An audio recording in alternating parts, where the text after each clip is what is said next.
Welcome, friends. Welcome once again to Mana Studios. My name is Chriswell Baloyi. I'm a financial planner at Madimela Investments. I'm also a founder of the Financial Literacy Foundation. This program is brought to you by the Financial Literacy Foundation. First of all, let me appreciate Pastor Joylene, my senior pastor, and Pastor Strike, who created this opportunity. I'm standing on their shoulders today to be able to reach you.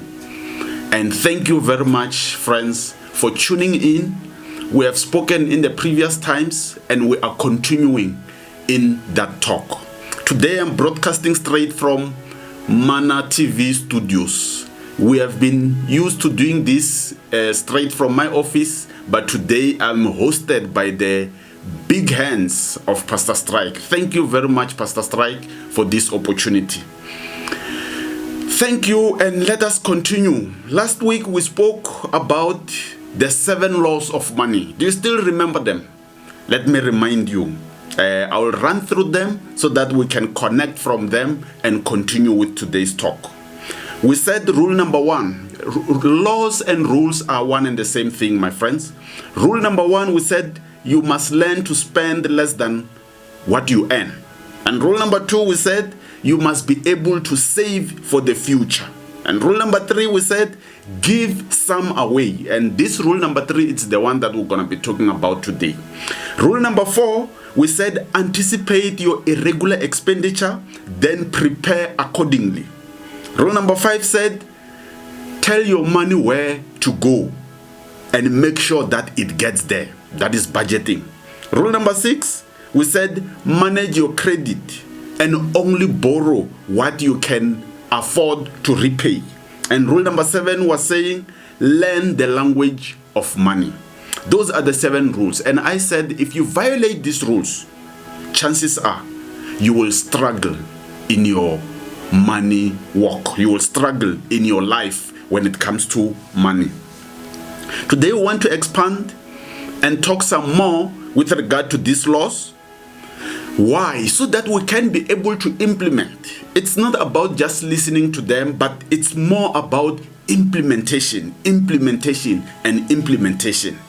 So let's make these laws to be part of our daily lives, to be part of our work, to be part of how we manage our finances. If you observe these laws, you will realize that there are certain skills that comes that we need to develop in order to be able to observe those rules. What happens when you don't observe the rules? If you are driving a car, when you don't observe the rules, you get into an accident. You destroy property. When you don't observe the rules that relate to health, we get sick. Now, what happens when we don't observe the financial laws, the financial rules? We misappropriate, we squander, we become poorer, and so on and so on. But as we continue to labor around these laws, because many of the things that we will talk about even going forward, they are centered about these 7 laws or these 7 rules. I realize that there are 7 skills that we need to develop in order to be able to be financially savvy. What are these 7 skills? These are skills that wealthy people are good at. And you are a candidate of wealth. You are wealthy, but you need to bring that out. Let me quickly mention these 7 skills that wealthy people have. Skill number 1, it's the understanding of value. Wealthy people understand that each 1 rand has got a seed in it. Pastor Strike taught us a lot about seed. To say seed is only effective when it is planted. My friend, are you planting the seed that you have? Are you realizing that out of every 1 rand that you are having, there is a seed that needs to be planted in order to be able to be cultivated, in order to be able to bear more fruit? Let us learn in that Money skill number 1, it's understanding that money has value. And in that money, there is a seed to be planted. Money skill number 2 is control. When we speak of budget, you will realize that that is where we learn about managing the spending, managing the income. And that in itself, we call it control. So we need to learn to control our money. We control it to the last cent through budget. Money skill number 3 is save. We said in one of the rules that you need to save at least 10% of our money that we are earning. And there's a difference between saving and investing. Money skill number 3 says you must save at least 10% of your income. Whereas money skill number 4 talk about investing. Now, you must be able to have a system of investing. So investing, it's a system that you can put in place and it comes out automatically. But all in all, you need to know that after saving, you need to invest. Someday we will talk about the difference between saving and investing. Let me say today, you can't invest before you save. So in order to invest, you must start by saving. Why am I saying this? Because I'm teaching you today about the skills that wealthy people have. Every wealthy person that you know started by saving, then investing. Money skill number 5 talks about earning.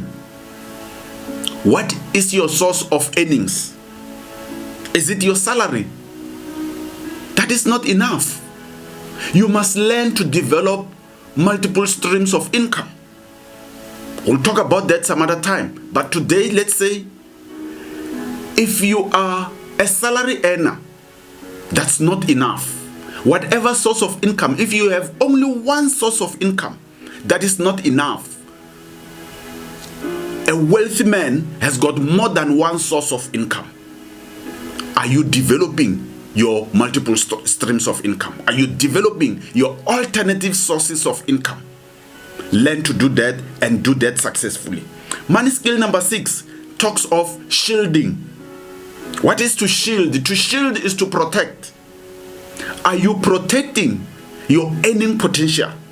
Are you protecting your already developed or your already generated wealth? It's a skill that you need to have. How do you protect? You protect by different things. You protect your wealth through entities. You protect your wealth through estate planning. You protect your wealth through creation of family trusts, companies, and different forms. Someday we will talk about that specifically. But today, let me say only that it is a skill that you need to develop. A wealthy man has got a good system of shielding his wealth and a good system of shielding his potential of earning. Let us learn to develop that. Money skill number 7. Speak about sharing. Are you sharing your money? Are you sharing your income? Are you sharing your skills? What is it that you are doing to share? Money skill number 7, share. Learn to share and share correctly. Donate.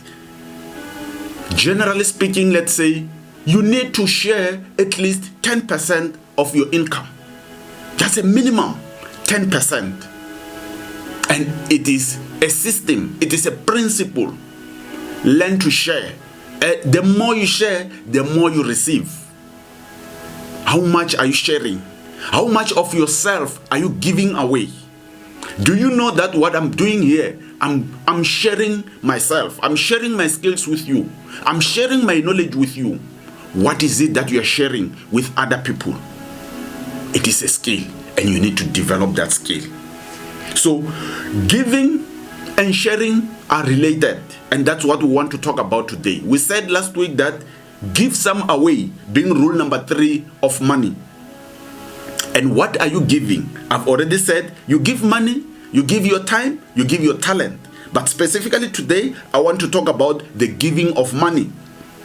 Why do you give? Are you giving because you've got more? Are you giving because you've got too much? No. You give because you have been given. There's a lot that you have been given, my brother. There's a lot that you have been given, my sister. And what are those things? You have been given work. You call it a job. That's fine. You have been given a job. You have been given a business. You have been given a skill. You have been given a skill to earn money, to earn income. So you give because you have been given. You give so that you can receive more.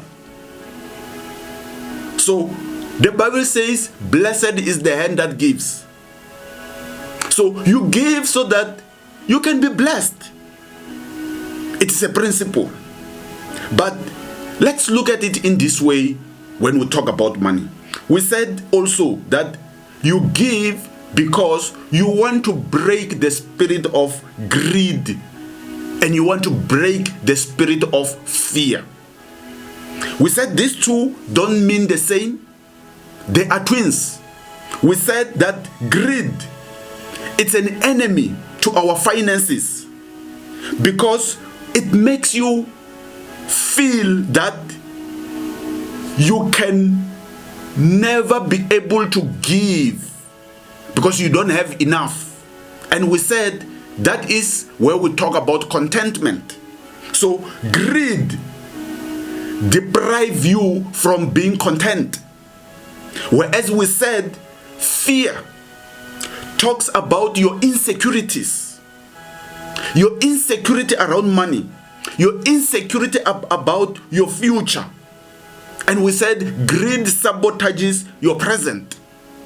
So greedy people, they are so concerned about their present because they are not able to share. And both of these, they will make you live a miserable life.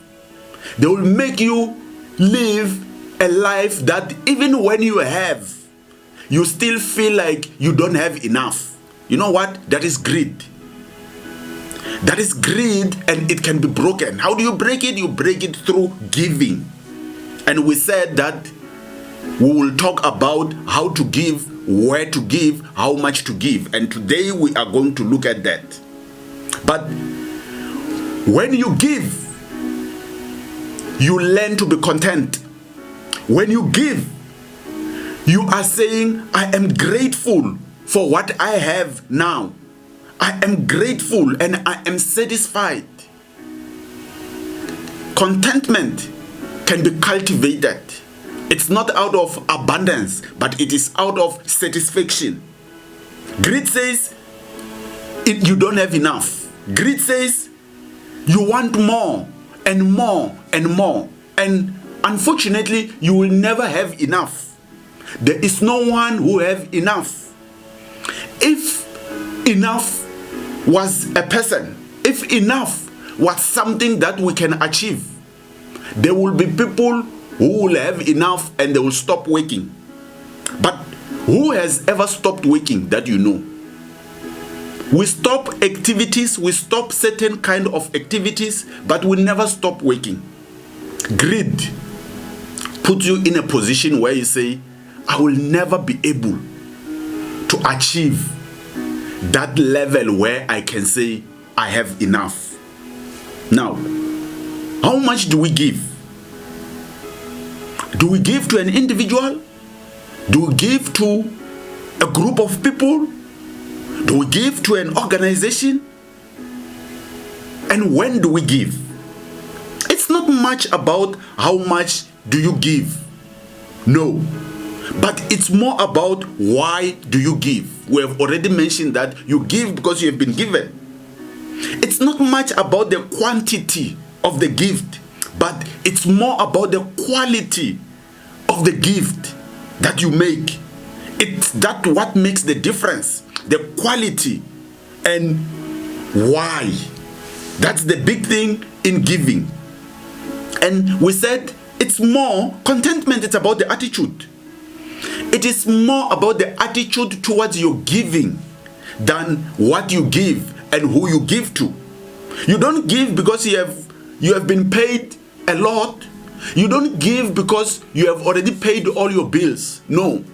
You give because it is a principle that needs to be practiced. You give away because you have received.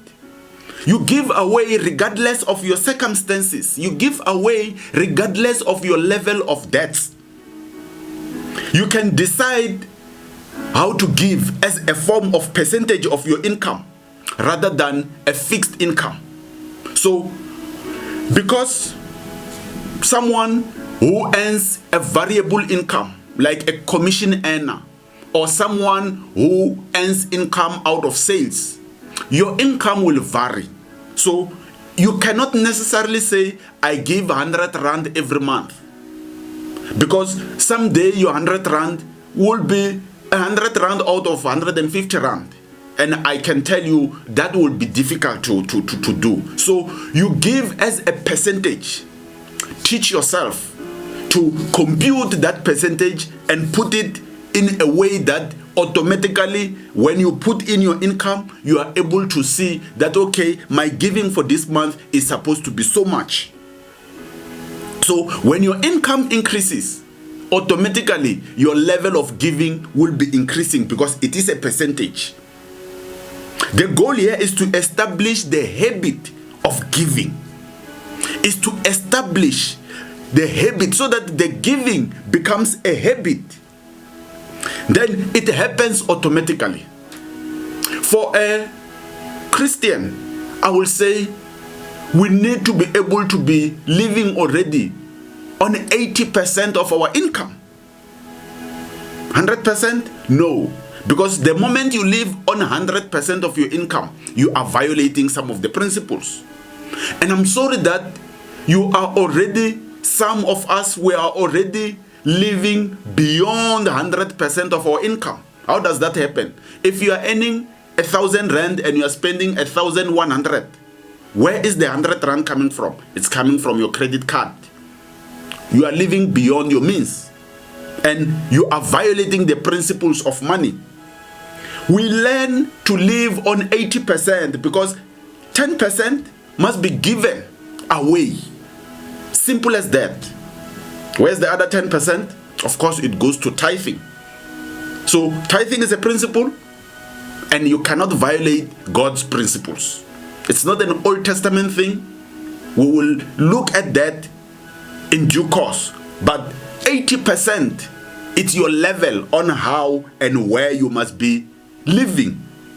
Will you manage? Of course you can. You will manage. Why are you managing now that you are earning so much? Why were you managing previously when you were earning half of that income? You were managing. You know what happened? Now that you are earning 10,000 Rand, you are forgetting that you were once earning 5,000. Your level of spending increased as your income increased. And I said, learn to live within your income. It is possible that you can have your salary increasing and you keep your expenditure, your spending at the same level, at the same rate. And that's what I encourage you to. So you can do that by making sure that as of now, you calculate 80%. That 20% should be used differently. 10% is given away. The other 10% is saved. So how do you give? There are 5 ways that I can mention here. I said give systematically. So you make giving a systematic thing. It's no longer a decision on a monthly basis as to how much do I give. When you give systematically, it means you have a system that calculates on how much you're gonna give, and it stays like that month in, month out. The only change that you can make is to increase that rate. So you give systematically. As you receive your income, take care of your giving first. Yes, I said it so. You first give before you can spend. We are taught on tithing that tithing is the first 10%. So it is the same with giving. Remember, tithing, it's not necessarily a giving, but it is bringing. So with that, you bring your 10%, then you give the other 10%. And principle number 2 on giving, you give thoughtfully. This is a deliberate decision that you need, which is based on your good plans. Your giving, like your spending, should not be impulsive. So don't spend on impulsive system or on an impulsive spirit just as much. Don't give impulsively, give thoughtfully. So you have thought about this and you make it your lifestyle, you make it your culture. It's part of your strategic plan. Number 3, give enthusiastically. Don't give out of guilt. Yes, now you might be feeling guilty that you have not been giving. I forgive you. You probably did not have a good understanding on how to give. But that's why we are doing this today, so that you can understand the right way of giving. So give enthusiastically, not out of guilt, not out of grudge. So don't give grudgingly. It should stir up a sense of excitement when you give. So you should be able to give with enthusiasm. Number 4, give voluntarily. When you give out of force, it's useless. So forceful giving, it's a useless giving. It does not do what it's supposed to do. So giving, it induces your pressure from an organization. So it induces your ability to be able to live to a level of satisfaction. And giving voluntarily also means that you must be able to never allow anyone to twist your arm, so to speak. You don't give out of being convinced by someone, but you give out of understanding. That is giving voluntarily. And give cheerfully. That is number 5 way of giving. Give cheerfully. Generosity. When we say you are generous, that is being cheerful. So generosity will bring happiness.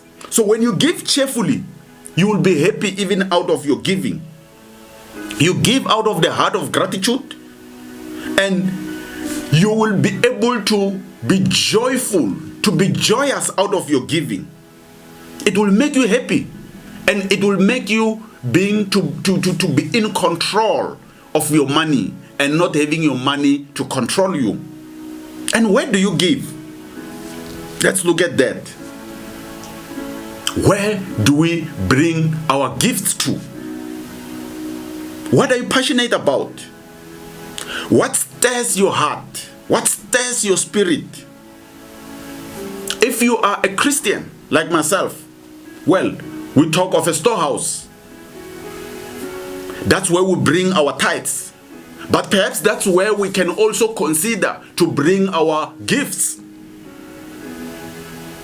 Because your storehouse have got responsibilities beyond yourself. They've got responsibilities of taking care of orphans, responsibilities of, like in my church, we have Boldmoose Foundation, for instance, which takes care of needy children at schools also, and many other activities and programs that they do. I once heard someone saying that no, he rather takes his money to orphans. That's fine. That is the gifts that you give. Let us differentiate here between this giving I'm referring to and the tithes. With the tithes, it will be wrong, obviously, to be taking care of the offense with tithe, because it's unscriptural. But you're giving. You can take care of offense. You can take care of whoever with your gifts. That is okay. I'm referring to the storehouse as an example of where you can take your gift to, because there is already an established system of what a storehouse can do.